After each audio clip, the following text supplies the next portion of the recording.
এই ব্রিজ শুধু হচ্ছে হচ্ছে আপনারা জানেন, কিন্তু আসলে বাস্তবে হয়েছে? বাস্তবে হয় নাই, বাস্তবে হবেও না। যদি আজকে এইখানকার এই হেভি ওয়েট প্লেয়াররা যদি না আসতো, এই ব্রিজ হতো না।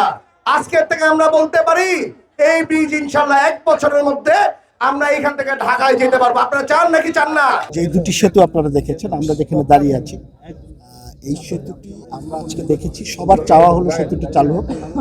আমাদের প্রত্যাশা এবং আমরা খুবই আশাবাদী যে আজকের দিন থেকে আগামী বছরের এই দিনে এই সেতু দিয়ে আপনারা আমরা ইনশাল্লাহ চলাফেরা করতে পারবো। 12 ফেব্রুয়ারি নির্বাচিত এই সরকার নির্বাচিত হওয়ার পর তাদের কমিটমেন্টই ছিল সারা বাংলাদেশের যোগাযোগ ব্যবস্থা উন্নয়ন করা, এবং দীর্ঘদিন এই দুটি ব্রিজ তারা এই ব্রিজগুলিকে উন্নয়ন হলে, বাস্তবায়ন হলে এই এলাকার মানুষের ভাগ্য উন্নয়ন হবে, এই এলাকার মানুষের যোগাযোগ ব্যবস্থার উন্নয়ন হবে, এবং সাথে সাথে এই এলাকার শিক্ষা, স্বাস্থ্য সকল দিকে উন্নয়নের ছোঁয়া লাগবে।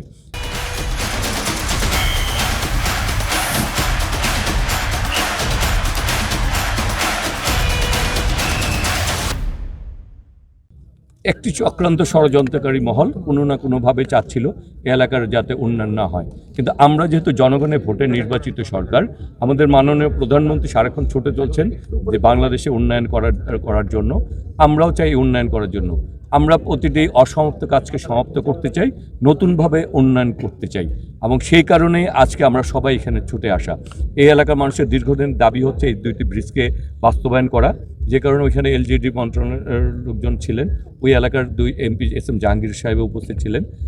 আজকে এই এলাকাটি আসলে ঢাকা 18 এবং ঢাকা 9, আমি যে এলাকার সংসদ সদস্য, রাস্তার ব্রিজটা পার হলে কিন্তু খিলগা এলাকা পড়ে, ত্রিমোহনী এলাকা, সেটি ঢাকা 9 নির্বাচনী এলাকা, এবং এই এলাকা এই পাশটি হচ্ছে রূপগঞ্জের, এবং ঢাকা 18-র এখানে এমপি সাহেব রয়েছেন। এখানে আমরা চাই অসমাপ্ত কাজগুলি সমাপ্ত করে দ্রুত বাস্তবায়ন করে এলাকার মানুষের দুর্ভোগ লাঘব করতে।